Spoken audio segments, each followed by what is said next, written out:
Friends, ఈరోజు shop నుండి నేను ఇంటికెళ్ళేసరికి ఒక కస్టమర్ ఇంట్లో బ్లౌజెస్ ఇచ్చే వెళ్ళారంట. అర్జెంట్‌గా కావాలి అని ఇచ్చేసి వెళ్ళారు. నేను అన్నీ తీసి చూసాను. తీసి చూసేసరికి కొన్నిటికి లైనింగ్‌లు లేవు, కొన్నిటికి ఫాల్స్ లేవు. అవి నన్నే తీసుకోమని, కుట్టమని చెప్పి వెళ్ళిపోయారంట. సరేనని ఉన్న లైనింగ్‌ల వరకు తీసేసాను. తీసేసి అవి మాత్రం కట్ చేసుకుందామని మొత్తం లోపల పెట్టేసాను. అవి కట్ చేసుకొని మిగతా లైనింగ్ తీసుకొని తర్వాత కుట్టేద్దాం. ప్రెజెంట్ ఈ 2 లైనింగ్‌లున్నాయి గాబట్టి, ఈ 2 లైనింగ్ జాకెట్లు కుట్టేసి, మిగతావి తర్వాత కుట్టేద్దాంలే. ఇది అర్జెంట్ గదా! 2 ఇద్దాము.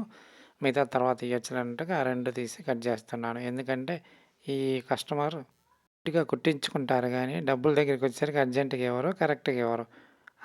ఆ కస్టమర్ ఒక రేట్ చెప్తారనమాట. నేను ఈ రేటే ఇస్తాను, అంతకన్నా ఎక్కువ ఇవ్వలేనంటారు. నేను గూడా సరేలే ఇంకా అంతా తీసుకొని చూసేసున్నట్టు వెళ్ళిపోతూ ఉంటాననమాట. అందరూ కరెక్ట్‌గా ఇవ్వలేరు.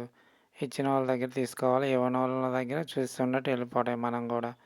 కరెక్ట్‌గా ఒకే రేటు ఇవ్వాలంటే అందరూ ఇవ్వలేరు. టైలరింగ్ అంటే అంతే. కొంతమంది ఇస్తారు, కొంతమంది ఇవ్వలేరు. అలాంటి వాళ్ళని మనం గూడా చూస్తున్నట్టు వెళ్ళిపోవడమే. అందరూ కరెక్ట్‌గా ఇవ్వాలంటే ఇవ్వలేరు. మనం షాప్ రన్ చేయలేం. కొంతమంది ఇచ్చేవాళ్ళుంటారు, కొంతమంది ఇవ్వలేనోళ్ళుంటారు, కొంతమంది బేరమాడుతుంటారు. మేము అంత ఇస్తాం, ఇంత ఇస్తాం అంటుంటారు. కొంతమంది మనం డబ్బులు ఎక్కువ అడిగామని మాదది అది కుదరలేదు, ఇది కుదరలేదు అంటుంటారు. రకరకాల మనుషులుంటారు.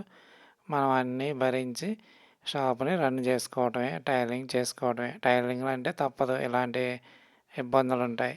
అన్నీ సరి చేసుకుంటూ వెళ్ళిపోవటమే మనం చూస్తున్నట్టు. ఓకేనా ఫ్రెండ్స్? Thank you friends.